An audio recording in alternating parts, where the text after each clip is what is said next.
Have you ever wondered why some women don't have to speak to captivate a man's entire being? Why their presence alone unsettles his ego, ignites his desire, and lingers in his thoughts long after they've left the room? This isn't about beauty. This isn't about charm. It's about power, the kind of power rooted not in performance, but in the silent strength of a woman who knows herself. Carl Jung believed that every man carries within him an image of the feminine, the anima, a mirror of his own unconscious longing. When a woman embodies her dark feminine, she doesn't just step into a role, she awakens an archetype already sleeping inside him. Her stillness becomes a question he cannot answer. Her gaze becomes a mirror reflecting his hidden shadows. Her absence becomes louder than any words she could speak. In this quiet power, there is no chasing, no explaining, no proving. Instead, there is an understanding that desire is not earned by effort but evoked by presence. The dark feminine is the storm and the still water, the ache and the relief. She moves through the world like someone who has met her own shadow, touched her own wounds, and emerged whole. And because she has faced herself, she no longer needs validation from anyone else, least of all the man who cannot stop thinking about her. Men feel this at a level they cannot name. Jung called it projection, the process by which a man places his own hidden longings onto a woman who seems to embody them. She becomes, for him, both muse and mirror. This is why the woman who knows herself feels different to him. She is not a blank canvas waiting for his story. She is a tapestry woven from her own depths. He senses that she cannot be possessed, only experienced, and this ignites his desire like nothing else. Silence is her weapon.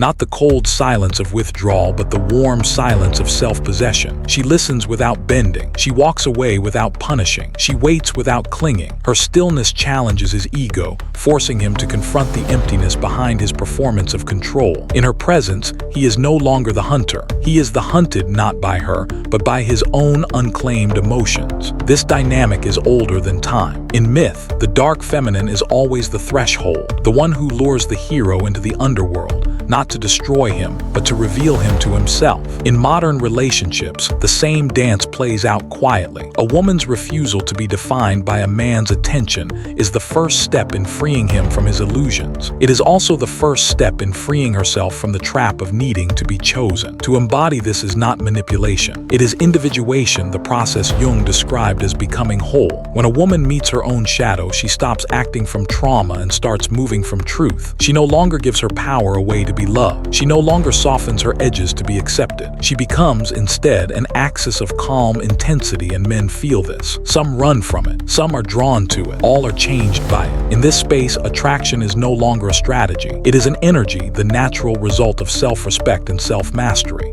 The dark feminine does not seduce by playing games. She seduces by being fully herself. Her mystery is not an act. It is the natural mystery of a woman who cannot be reduced to someone's fantasy. She has faced her wounds, tended to them, and built her life from a place of self-worth. That is why her silence speaks louder than any words. And here is the paradox. The more she stands in her own power, the more a man's ego is challenged, and the more he desires her. Not because she withholds affection, but because she represents something he longs to be. Whole, unbroken, unafraid of his own shadow. She is not his savior. She is the reminder that he must save himself.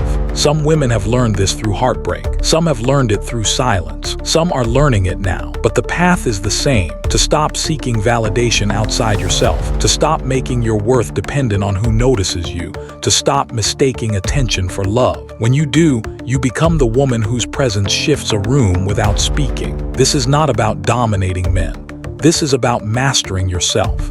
It is about understanding that the deepest attraction comes not from trying to please, but from daring to be. Jung wrote that the privilege of a lifetime is to become who you truly are. When a woman steps into that privilege, she becomes both soft and unshakable. She becomes mystery and clarity. She becomes the dark feminine not as a mask, but as a truth. The woman who knows her worth doesn't chase, she chooses.